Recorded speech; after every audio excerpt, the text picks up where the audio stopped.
구독, 좋아요, 그리고 공유까지도 눌러주시면 저에게 도움이 되겠습니다.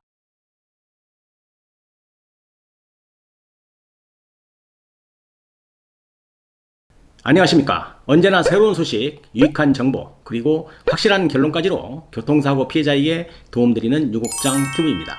오늘은 교통사고 후에 치료가 어느 정도 되게 되면 보험회사 직원과 합의하는 시간이 오게 되고, 또 합의는 해야 되겠고, 그 과정에서 보험회사 담당과 대화를 해야 하는데, 이때 기싸움에서 밀리면 제대로 된 합의금도 못 받게 되는 것은 물론이고 충분한 치료도 어려울 수 있기 때문에 오늘 그 문제를 좀 알아보는 시간을 갖도록 하겠습니다.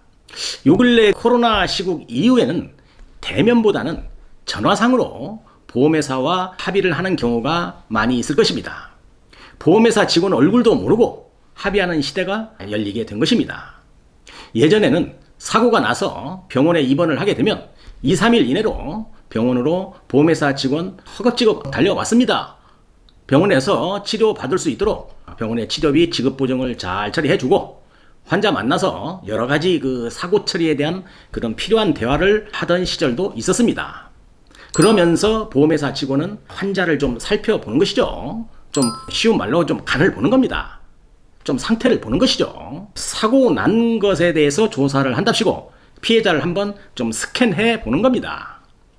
조기 합의를 해도 되는 환자인지 아닌지, 또 합의가 쉬울지 좀 까칠할지, 이런 것도 다 봅니다. 그리고 그날은 좀 철수를 하지요. 그 다음에 다시 한번 병원에 방문했을 때는 합의를 해서 퇴원시키는 그런 패턴이었는데요. 지금은 세상이 많이 바뀌었습니다. 요즘은 병원에 보험회사 직원들 방문하지도 않습니다. 그래서 문자나 톡으로 보험 접수 안내도 좀 하고 전화로 다 합니다. 심지어는 합의서 작성도 모바일로 하는 시대가 된 것입니다. 자, 그렇다면 이런 환경에서 보험회사 직원과 전화를 할 때 대화를 좀 리드하는 방법이 매우 중요하게 되는 것이고, 이때는 대화하면서도 이러한 어떠한 그 기싸움에서 절대로 끌려다니거나 또 소극적으로 대응을 하면 내 권리를 지키는데 어려움이 발생하게 되는 것입니다. 보험회사와의 그 기싸움에 대한 대응 방법 제가 알려드리도록 하겠습니다. 첫 번째인데요. 먼저 진단서에 나온 병명을 기준으로 해서 내가 입은 손해 정도를 잘 파악하고 있어야 한다, 이런 이야기입니다. 피해자는 진단서에 보면 병명이 나와 있죠.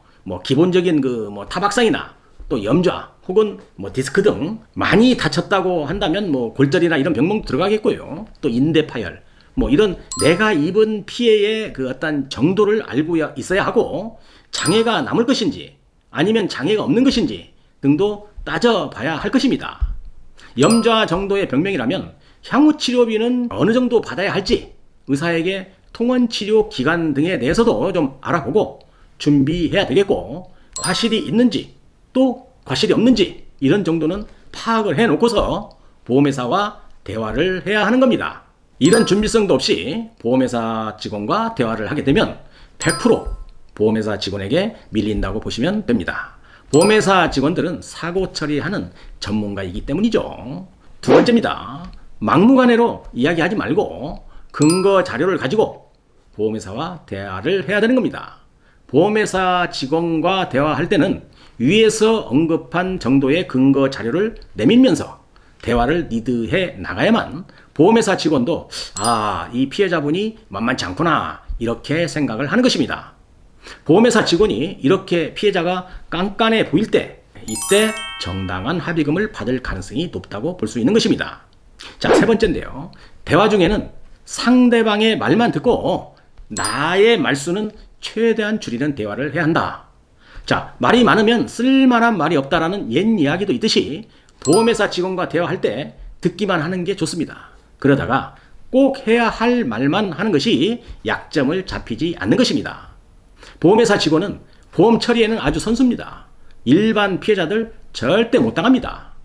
침묵이 금이다 하고 상대 이야기만 잘 듣고 있으면 됩니다.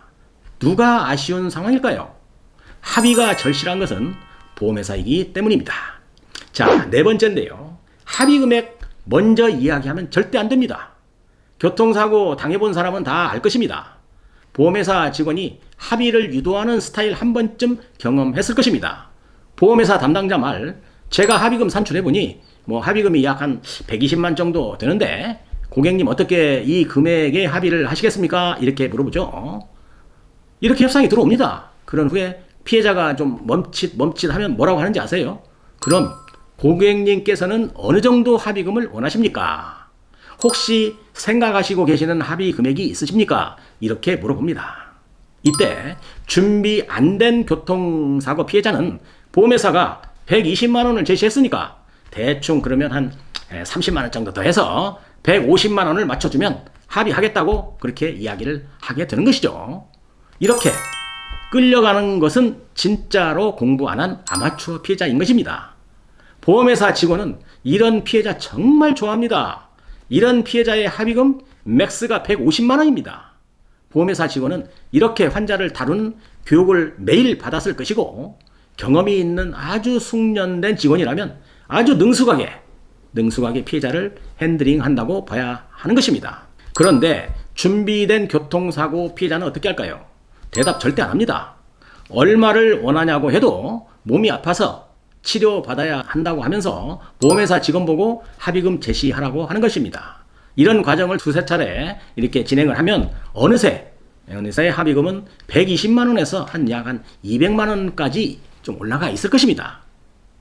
합의 금액을 이야기를 해도 보험회사 직원이 먼저 제시하는 것이고 나는 피해자니까 너네가 제시해라 하면서 협상을 리드해 나간다면 훌륭한 합의를 할 수 있는 것인데도 아주 경솔하고 준비 안 된 피해자, 공부도 제대로 하지 않는 피해자들은 대충 다 이렇게 당합니다. 이렇게 보험회사에 당하는 것 절대로 자랑 아닙니다. 보험회사 직원은 아주 좋은 고객이라고 피해자 앞에서 이야기해 줄지 몰라도 돌아서서 합의서 받은 후에는 보험회사에게 호갱을 당한 것입니다. 자, 5번째입니다. 보험회사 직원에게 쉽게 보이면 협상에서 지는 겁니다. 보험회사 직원은 철저히 교육되어진 보험 전문가입니다. 회사를 위해서 일해야 하는 것은 당연하고요. 보험회사가 월급 줍니다. 인간관계에서도 그렇겠지만 보험회사 직원에게 쉽게 보이면 합의금은 진짜로 꽝 되게 받게 되는 것입니다. 보험회사에서 합의금 주는 것이지 보험회사 직원의 돈으로 주는 것 절대 아닙니다. 상담했던 내용 소개해 드리겠습니다. 제가 상담했던 내용인데요. 보험회사 직원이 나 몰라라, 관심도 없고 전화도 없는데 제가 전화를 해도 될까요? 이렇게 저한테 물어봅니다. 정답은 그런 전화는 하면 안 된다는 겁니다. 정 연락이 없으면 보험회사 직원의 근무 태만인 겁니다. 무관심에 대한 컴플레인을 보험회사 콜센터에 전화 한번 하면 바로 시정이 되고 금방 전화 옵니다. 간단한 방법을 놔두고 고민할 필요는 없는 겁니다. 합의가 아쉬운 쪽은 보험회사인 것입니다. 교통사고 피해자가 조급해할 필요가 없는 것이죠. 쉽게 보이거나 급하게 불면 보험회사에 지는 겁니다. 아시겠죠? 보험회사의 직원은 그런 걸 노리고 있다고 볼 수 있습니다. 합의금 협상의 종결은 개개인의 능력에 따라서도 상당한 금액적 차이가 날 수 있다는 것을 오랜 시간 상담을 해드리면서 제가 느꼈던 점입니다. 한 가지 합의에 도움이 되는 팁을 좀 드리자면 보험회사 직원의 성향에 따라서도 합의금이 달라질 수 있는데요.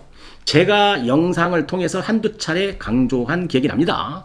보험회사 직원 중에서 제일 답답하고 합의금 짜고 융통성도 없고 이런 직급이 입사 1년에서 3년차 그런 사원이나 대리급 직원인데요. 합의금 진행이 잘 안 되면 센터장에게 전화해서 담당 바꿔달라고 해서 진행하는 것이 좋습니다. 이런 직급의 직원들의 단점은 어떠한 결정을 자신이 할 수가 없고 매매 회사에 일일이 보고해야 하는 직책 정도여서 합의금 산정에도 매우 인색하고 또 정해진 틀에서만 해결하려고 하는 그런 성향이 있다는 것을 알아두시면 좋겠습니다. 오늘도 보험회사와의 어떤 기싸움에 대해서 제가 설명을 드렸는데요. 제 영상을 좀 잘 보시고 기 많이 받으셔서 훌륭한 협상으로 정당한 합의금을 받을 수 있길 바라면서 오늘 영상 마치도록 하겠습니다. 감사합니다. 유국장 TV였습니다.